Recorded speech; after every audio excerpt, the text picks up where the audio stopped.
Good morning, good afternoon, good evening, and good night, wherever you're joining us today in today's live lecture coming to you from Nkolo Mahadum Wisdom University. Today's date is Eke Market Day in the Igbo lunar calendar and 8/25, 2025 in the Roman Catholic calendar. And you know why we are giving you both calendars is for us to know that we Africans have our own calendar, and that is the lunar calendar. Also, remember at Nkolo Mahadum, we always advise you to use your naturally given common sense, which we call Akonuche in Igbo language. Also, we are here to present to you correct information from Igbo man, Biafran, and African perspectives, instead of the misinformation, miseducation, and misdirection being given to us by the foreigners. And we cannot be looking at things from the foreigners' point of view. No, we have to look at things from the Igbo man, Biafran, and African point of view, how things is concerning us. And therefore, we package our lectures and present them from Igbo man, Biafran, and African perspectives. And that's why we are asking you to always join us, subscribe, follow us on YouTube, Facebook, Twitter, and TikTok. And now we are live on YouTube, we are live on Facebook, we are live on TikTok, we are live on Twitter. So join us to enjoy this lecture so that Africa will be better. The title of today's lecture is In Africa, Good, Long, and Better Life, Better Than Before Infrastructures. In Africa, we should have programs for good life, long life, better life, before infrastructure, building all this infrastructure, so that the people can have life first, enjoy their life first, before enjoying the infrastructures. It doesn't make sense that we are building infrastructures while our people are dying. Because if you are connected with home, it's not that people don't die, but if you are connected with home, you see how much of our people are dying on a daily basis because of lack of government programs to prevent such untimely deaths. That is why we found it necessary and important to use this lecture to advise all Africans, all Biafrans, all Igbo people, the Igbo race, so that we can reorganize, so that we can readjust what we are doing, so that it will make sense. We don't need a foreigner. We don't need a science. We don't need a foreigner. We don't need somebody else. We should be able to organize our life. Use all the experts we have around the world. If the experts and people we have around the world cannot come down and sit down and come out with all these programs, then we should involve our brothers that we are brought here by slavery, our brothers that we are here already. Some of them have the knowledge to help us to plan programs in Africa that will benefit everybody. So this is why this lecture is very important, because always you see our leaders showing us infrastructures, airports, roads, and others that they are building. Meanwhile, our people are dying on a daily basis. It doesn't make sense. And even in America here, you have what they call 16 critical infrastructures. These 16 critical infrastructures that they have includes the chemical department, chemical sector, commercial sector. You see, commercial sector where you go shopping, for business, entertainment, and others. You have what they call communication sector, manufacturing sector, dam, defense, emergency, food and agriculture, government facilities, health and public health, information technology, transportation, financial, health care, and others. These are the 16 infrastructures that the American government operates. So what we are saying is this. The leaders in Africa, be it any leader, wherever you are, all of us have to be focused on one direction. How to make sure that there is food and agricultural self-sufficiency, which means that food shouldn't be a problem for an African. There should always be food at a cheaper rate. If it's not cheap, then subsidized by the government to make sure that it is affordable. There should be food for everybody to be eating. There should be health care for all. Free. There should be free electricity. Subsidized free electricity. And also housing. These 4 basic needs is very, very, very crucial to make sure that our people have a good life. Because many people in our place are killed by hunger. They're killed by dehydration. They're killed by too much stress. So that's why we are saying that our people should come together. Let's come together. We can do it when we come together, so that we can plan our communities. Plan this in such a way that there should be food abundance, free health care, electricity, 24-hour electricity, and then housing for everybody. And then, if the population is well fed, well taken care of, a woman that gets pregnant is part of that population. She's already being fed well, having good health care. And then that woman will be able to be pregnant with her child. And then the question will be, from that pregnancy, what are we doing to make sure that the woman is eating very well, getting free health care, that make sure she's housed, and make sure that the pregnancy is monitored from inception to delivery. These are supposed to be programs of government to make sure that when this child is delivered, the child and the mother will be healthy. And when they are healthy, that is the first starting point of having a decent community, a decent people in the community. Then, after birth of the child, does the mother get money from the government? The mother should be getting, we should have programs for the mothers to be getting money from the government to take care of the mother and the child, and this new child. Make sure the child and mother after delivery are eating very well, are being fed very well, are getting free medical care to adulthood of that child.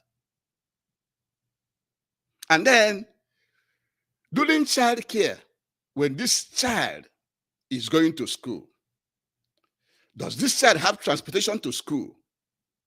Of course, the government should be able to provide free transportation for all the students in Africa, in Biafra land, and in Igbo land.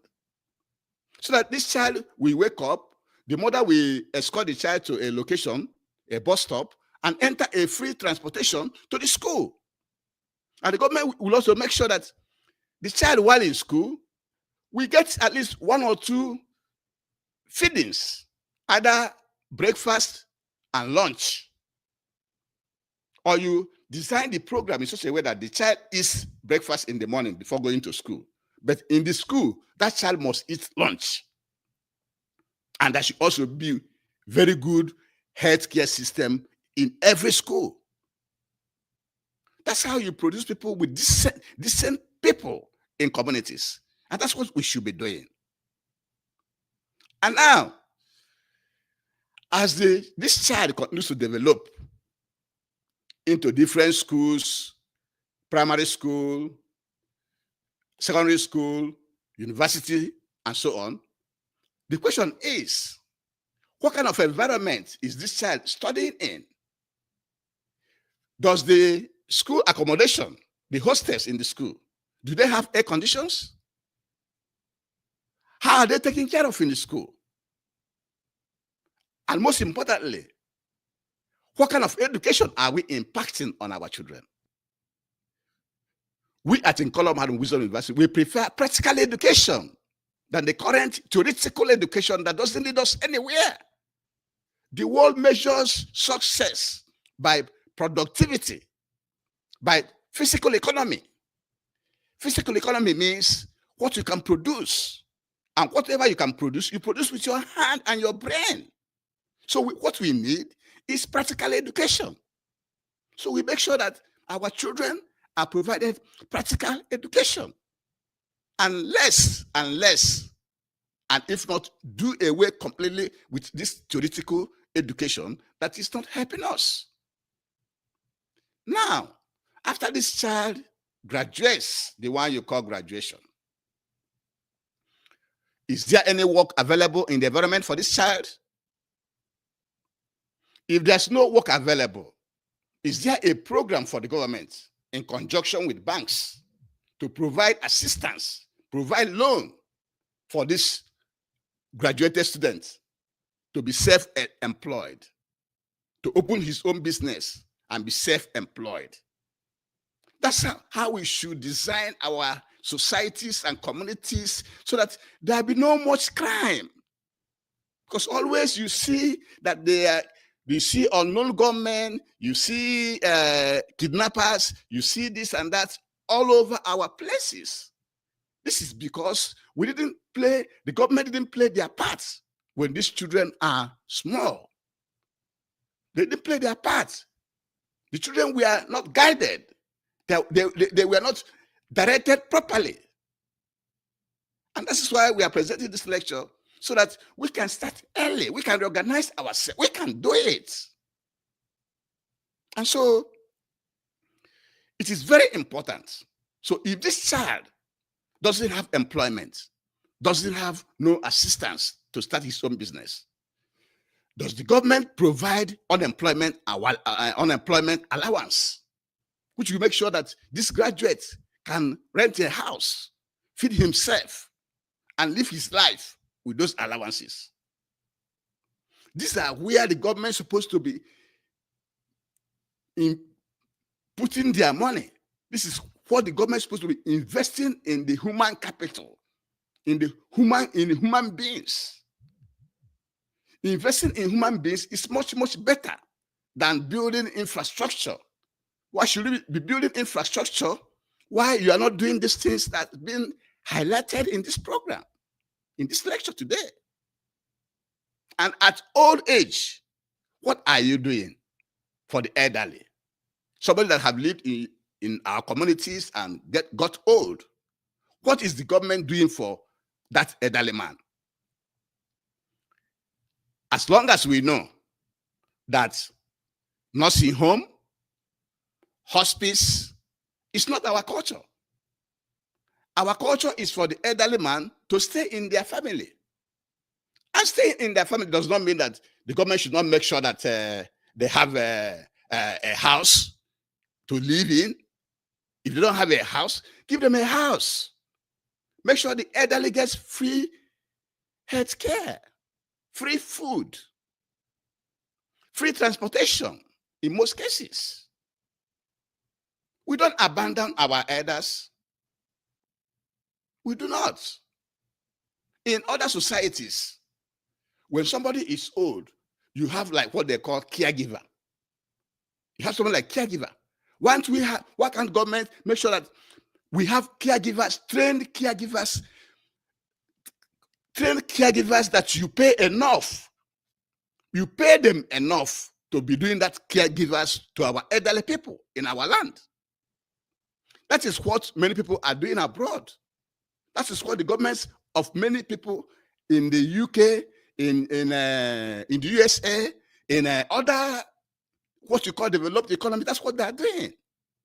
They have what you call caregivers, and they pay them to take care of the elderly people in our communities. Why can't we be doing such things?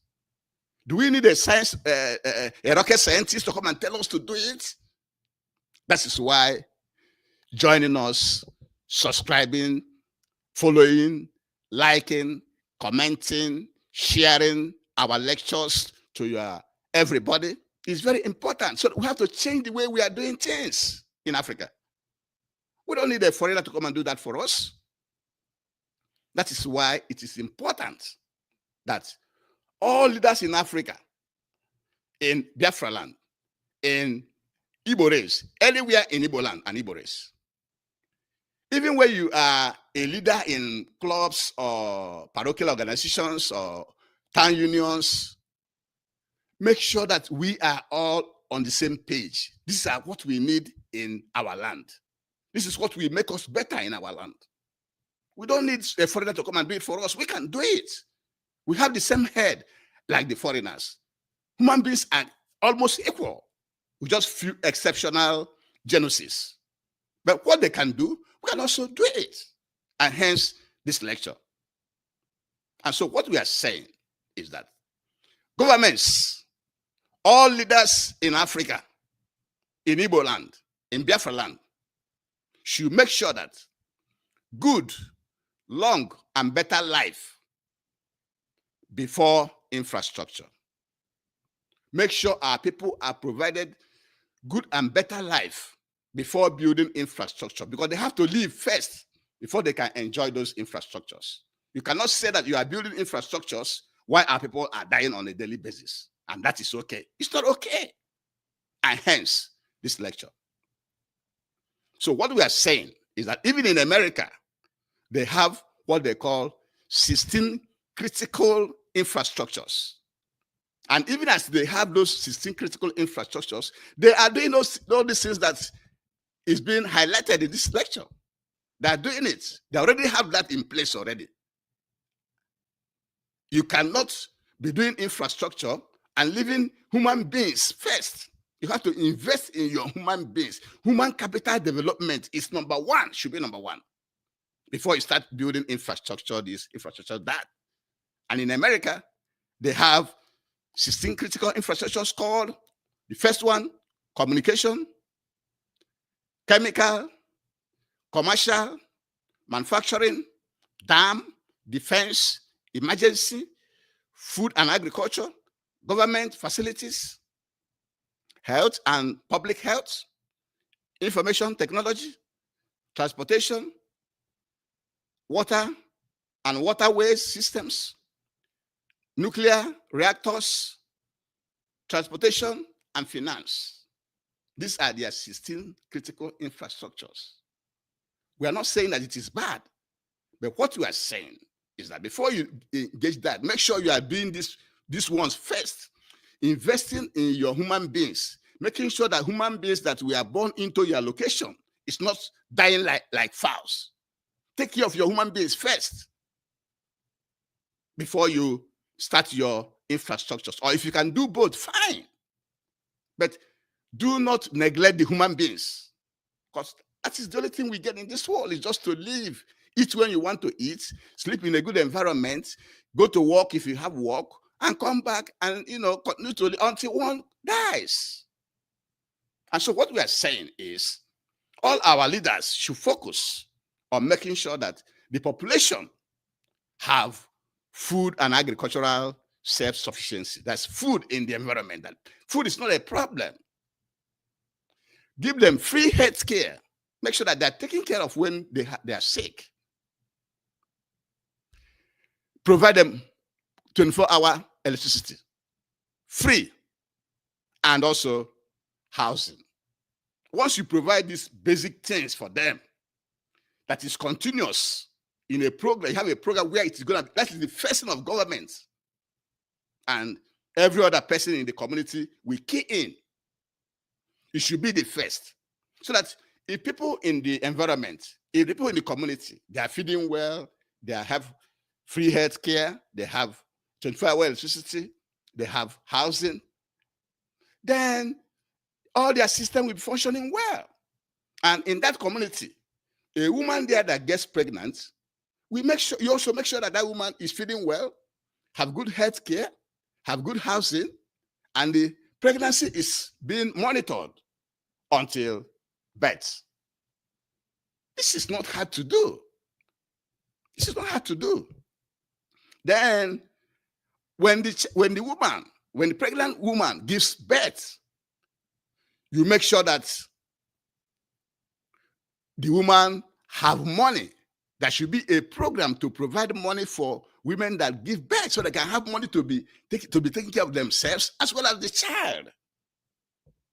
It's very, very important to adulthood, because it is the mother, it is the parents now that will be taking the child to different stages of the educational system that you have in the community. And by doing that, you make sure that there's transportation to go to those different schools. You make sure that in the school that the child must be fed. You must take care of the human beings first before building infrastructure, so that the child can go to school without any problem.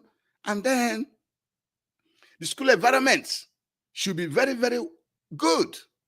Make sure everywhere is air conditioned, that the temperature is controllable. And then make sure that the classrooms are good, everything is good in the school for our children. That should be the first priorities, than starting to show us roads or malls or government house that you're building. That's not important if you're not doing these things. And so now, in the school systems, primary, secondary, and the university as you have it right now, what are we really teaching these children? Are we teaching them theoretical education or practical education?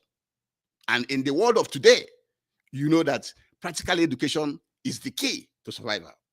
All these nuclear weapons that Russia, all this oceanic, all this military equipment that Russia and America and other people, Russia and China are producing, is practical. All the drones, all the aeroplanes, all the fighter jets, everything production is practical. That's why we should be going for practical education and not theoretical education. And then, after this child graduates, do you have a job for this child in the community? Do you? That is the question everybody should be asking the government.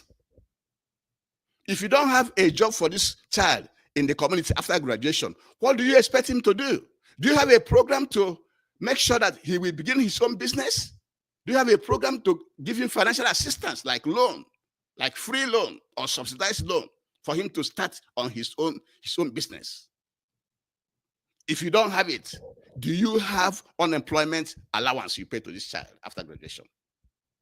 Because oftentimes you see all these criminals, this person killing of this person, that he stole this, he's a kidnapper, he's this, he's unknown government, he's this and that. Because the government, our people are not doing the right thing for the children, for our youth. That is why you see them going to those things. And so this is what we need to be doing. And then after somebody have lived in a community, served in a community, and got old, what is the government doing for them? As long as we know, nursing home or hospice is not our culture. Our culture is for the elderly to stay with the family. And even at that, why can't the government have a workable, a successful caregiver programs? Caregiver programs that we make sure the caregiver is paid enough to be taking care of our elderly people. Making sure the elderly people are are feeding well, they're taking their medications, they're getting their free health care, they are getting transportation to wherever they want to go. Why can't we be doing that for our people?